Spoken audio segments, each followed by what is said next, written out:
বেলেগে যাতে কালি যাতে বেলেগৰ লগত নঘটে এইটো কথা নাই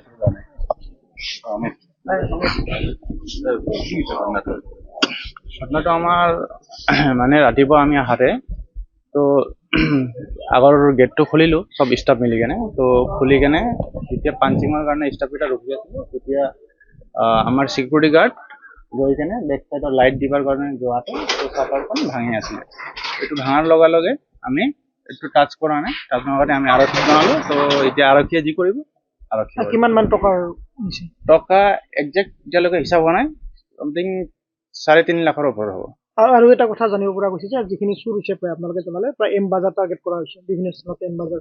এতিয়ালৈকে এইটোৱে গম পোৱা হৈছে ক'ত ক'ত হৈছে এম বাজাৰত এতিয়ালৈকে আপোনাৰ মাণ্ডিয়া আছে ন মাণ্ডিয়া আৰু আপোনাৰ হাতচিকিমাৰী কেমেৰা কিবা আহিছে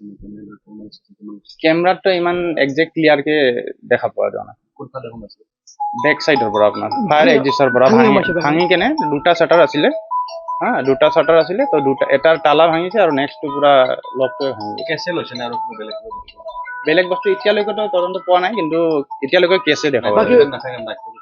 নাট চিকিউৰিটি আছিলে নাট চিকিউৰিটি হাকাৰ সৈতেও বাকী একো কৰা নাই তাৰমানে টকাৰ বাহিৰে বাকী এতিয়ালৈকে গম পোৱা নাই এইটো চেক কৰিলে গম পোৱা যাব